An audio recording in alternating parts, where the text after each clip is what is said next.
Those who used to mockingly call Russia a gas station country are now forced to change their minds because Moscow has lost even that humiliating status. A real gasoline crisis has erupted in the swamps with all the resulting consequences, except that none of it is making its way into Russians' gas tanks. In Primorsky Krai, Zabaikalsky Krai, and the annexed Crimea, local residents have faced a shortage of gasoline.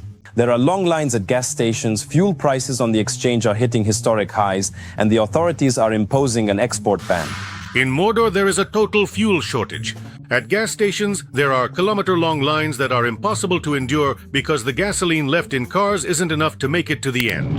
Here's a very distinct and noticeable line, much like that one, situated prominently on Melniknaya Street. It's located right there, directly on the main road itself, clearly visible and undeniable. At your place, if that works.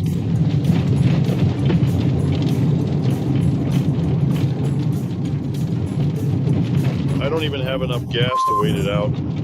The Leptonogi are in shock and confusion. They can't understand how this is possible. Where did all the gasoline go? After all, on TV they say that everything is going according to plan. The economy is growing, and the troops at the front are about to reach Berlin. Now even the most die-hard Vatniks are starting to realize that the real loser in all this is the Russians themselves. 530th Poliano gas station. Well, probably for many, many meters.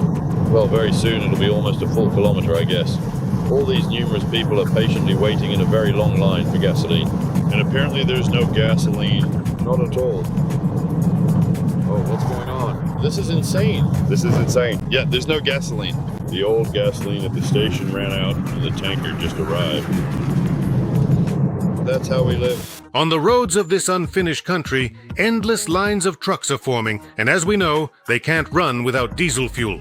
On the Moscow-Krasnodar highway, the patriots are asking the main Russian questions: who is to blame and what should be done? The trucks are at a standstill. There's no diesel fuel, just like there's no gasoline. It's simply impossible to fill up. Well, I don't know how we're going to make it, what's going to happen next. Why isn't anyone doing anything about this? Who's to blame is obvious to anyone, even a hedgehog, that mangy creature from the Kremlin. What to do is also clear: stock up on food and essential supplies. Because trucks standing idle means disruptions in deliveries to stores and businesses. Disrupted logistics will lead to a total collapse of production and consumption. Russians will get what they've been so nostalgic for: shortages. The gas station country, which doesn't produce high technology, is now admitting that it's run out of gasoline. How is that even possible? A gas station country has run out of gas? Well, what could be more absurd than that? A fuel shortage means a shortage of everything, from socks to semolina porridge. The time is coming not just to tighten your belts, but to make soup out of those belts, because the fuel crisis hit right in the middle of the harvest season.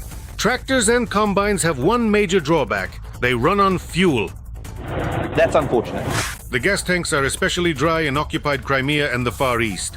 The situation with gasoline in Primorsky Krai keeps getting worse. Local folks who prefer not to care about politics are shouting that they're facing such catastrophic problems for the first time since the beginning of the century.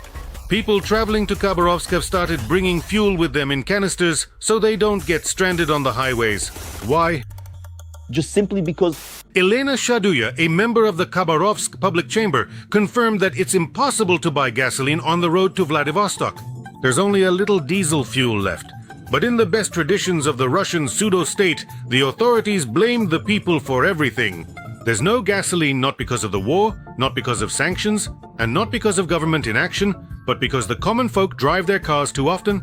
And Elena Shish, the Minister of Energy of Primorsky Krai, says that the residents themselves are to blame for the fuel shortage. Given the palpable excitement we're currently seeing at our numerous gas stations, and truly, when you venture out, you can clearly observe that as soon as a fuel delivery truck arrives, the local residents themselves immediately create an artificial panic. They diligently fill not only their vehicles' fuel tanks, but also various jerry cans and a multitude of other containers they meticulously bring with them. What shameless peasants! They're stockpiling gasoline. They must be working for the State Department. Register them all as foreign agents. They'll get nothing, not fuel. Isn't that right, Ms. Shish? Indeed. In temporarily occupied Crimea, gas stations are closing due to a gasoline shortage. First, the most popular 95th disappeared, and then the 92nd as well. At gas station displays, people are greeted either by zeros or ultra-high prices for the remaining premium grades. Once again, there are shortages of 95th gasoline. At Dane and Niva Lukoil, it's nowhere to be found. Gasoline is already being distributed by coupons. In the 21st century, in a country that produces oil, gasoline is rationed by cards. Isn't this the pinnacle of Putinomics? We rose from our knees only to hit our heads against harsh reality. And they also say you won't have any gasoline. We'll give you a coupon. And what does a coupon mean? It means you'll get less fuel than you need, than you require. You won't be able to work, you won't be able to use any kind of social infrastructure. Again, simply because you won't be able to afford it, it will be out of reach for you. And, well, how could it get any worse?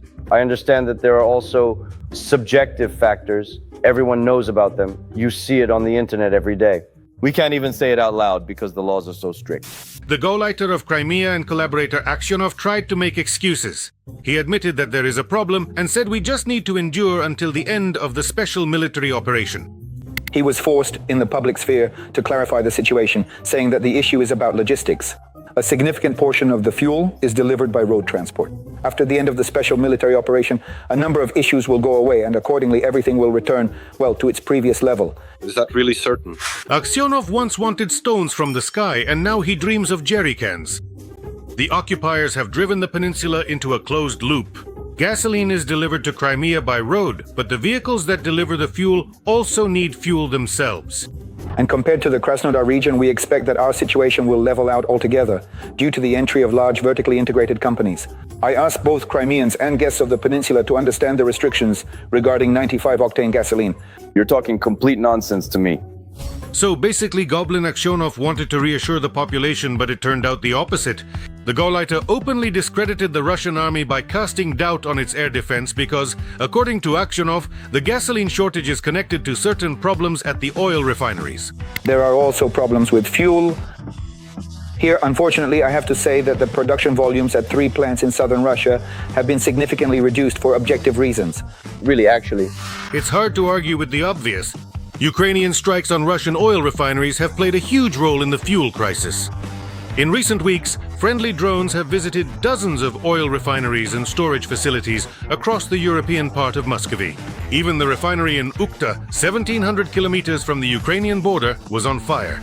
And they are suffering very heavy losses because sanctions, at least to some extent, are working, and buying equipment through grey schemes via third countries is very expensive.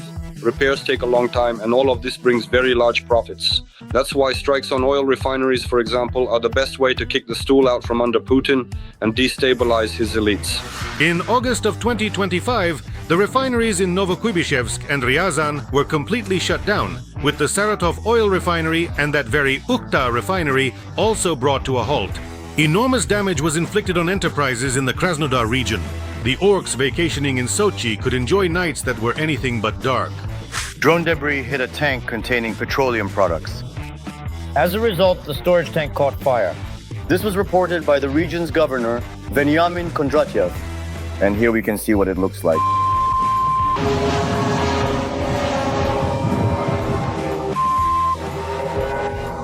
Fire, fire.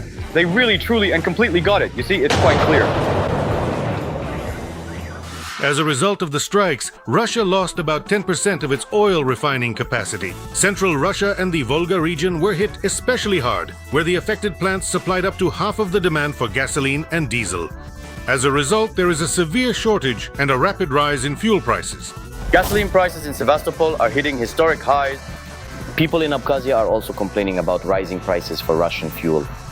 Hey guys, good morning. Rosneft gas station. By the way, just a few days ago, gasoline prices went up here. And at Rosneft, I'll show you the prices up close now. And this is happening against the backdrop of news that Ukraine has launched serial production of its newest cruise missile, the Flamingo. This is one of the most powerful cruise missiles on the planet. It carries up to 1,125 kilograms of warhead over a distance of 3,000 kilometers. A 1,000-kilogram warhead strike creates a single crater about 20 meters in diameter. 2 of these powerful and destructive missiles could in fact effectively and completely destroy a fairly large and significant facility. For example, the Russian Iskander system carries 480 kilograms of explosives, while the Flamingo carries twice as much and flies 6 times farther. The Iskanders aren't laughing anymore. Now, this is extremely alarming news. It's alarming. Especially alarming. Alarming. No, seriously, it's alarming. In terms of power, the only thing that can more or less compare to the Ukrainian missile is the old Soviet Kh-22. However, its payload doesn't quite reach a ton, and its range is 5 times less than that of the Flamingo. So we can imagine what awaits Russian oil refineries in the near future. If small drones can shut down a plant for repairs, then after a Flamingo strike, there will be nothing left to repair. Oil refineries are, in fact, the foundation of this raw material-based economy on which the current so-called elite, the current beau monde, stands. In other words, they are completely unable to even adequately protect their vital oil refineries, which is a significant concern. Currently, the Flamingo produces 1 unit per day, but by October they plan to ramp up to 7 missiles. That means 210 missiles per month. It feels like there aren't even that many refineries in Russia. Scientists have called this natural selection.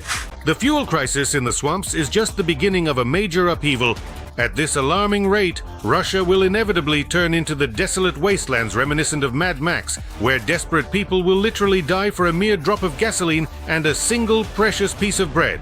I would like to remind you that this video is created for entertainment purposes and contains elements of satire and irony. All facts and events are presented in a hyperbolized or exaggerated form to convey a comedic or dramatic effect. Our goal is not to mislead, but to highlight humor. Please take it with a smile.